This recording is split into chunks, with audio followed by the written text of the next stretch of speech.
उम्मीद रखता हूँ कि आप लोग खैरियत से होंगे। मैं हूँ नवाज़ खान, द इनोसेंट फिजिसिस्ट, और आज हमारा टॉपिक है मोमेंटम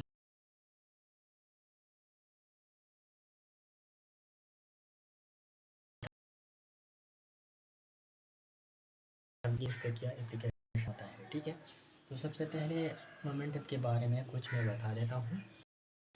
आप लोगों ने देखा होगा कि जब शुरू कर देते हैं तो इसके साथ एक ख़ास किस्म की वेलोसिटी होती है, और उसका ज़रूर अपना एक मास होगा। मास अपने हरकत से जो हमें हासिल, हमारे पास ये मेरे पास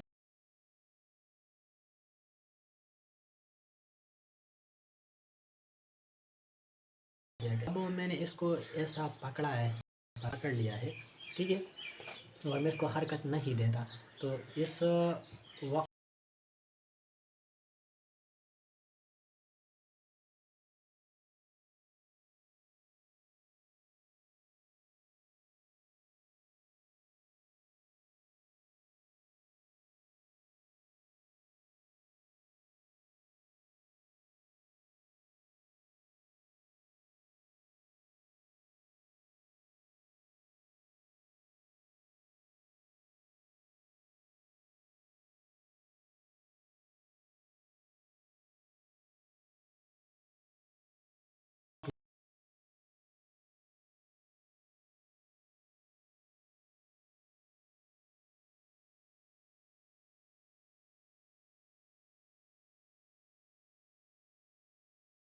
जो, ठीक है ना, इसकी वेलोसिटी कम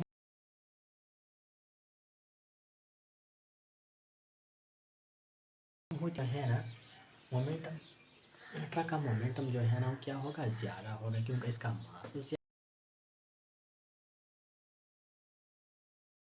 ज़्यादा है। किस तरह डिफाइन कर देते हैं मोमेंटम?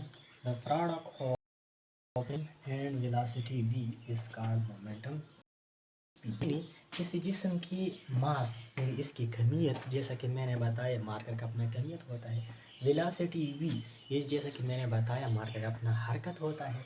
तो इस मास और वेलोसिटी से जो क्वांटिटी हमें हासिल होती है इसको हम कहते हैं मोमेंटम, और इसको p से जाहिर कर देते हैं। ठीक है, फिर हम मैथमेटिकली किस तरह लिख देते हैं? Mathematically momentum is equal to mass multiplied by velocity, यानी वेलोसिटी और मास, इससे मोमेंटम जो है ना वजूद में आता है। हम फिर इसको ऐसे लिख देते हैं। और मोमेंटम चूँकि हमारे पास एक वेक्टर क्वांटिटी है, इसका अपना डायरेक्शन होता है, तो इसलिए हम p के ऊपर जो है ना एक वेक्टर का निशान लगा देते हैं, क्योंकि ये है वेक्टर क्वांटिटी और वेक्टर सूरत में होगा। अब इस इक्वेशन को देखो कि मोमेंटम किन किन चीज़ों पर मुनहसर होता है, डिपेंडेंट होता है, मास पर भी और वेलोसिटी पर भी। यानी अगर हम किसी जिस्म के मास को कांस्टेंट रख दें और इसकी वेलोसिटी ज़्यादा है तो मोमेंटम ज़्यादा होगा।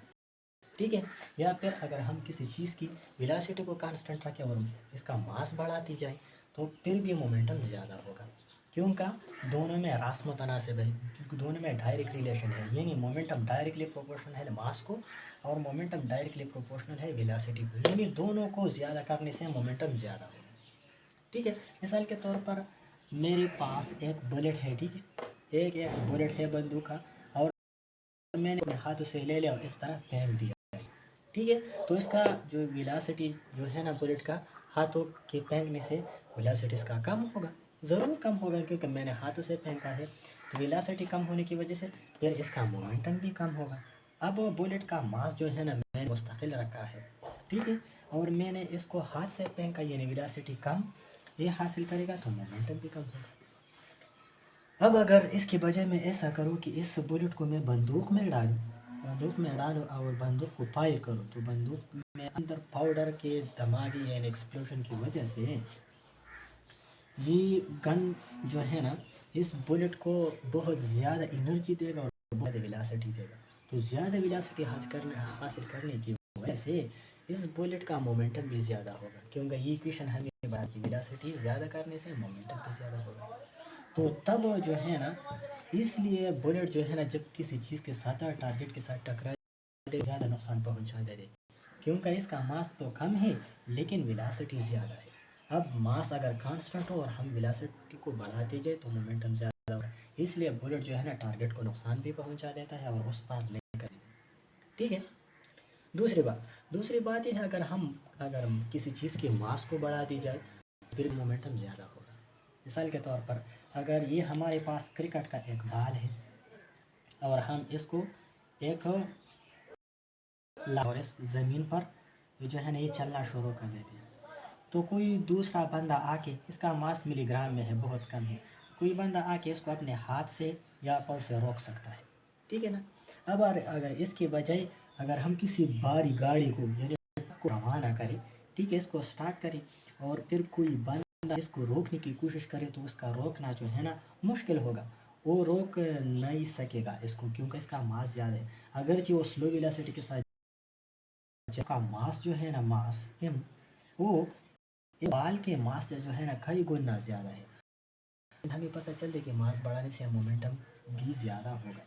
तो अगरचे ट्रक कम वेलोसिटी के साथ जा रही है लेकिन मास ज़्यादा होने की वजह से इसका रोकना बहुत ज़्यादा मुश्किल होता है।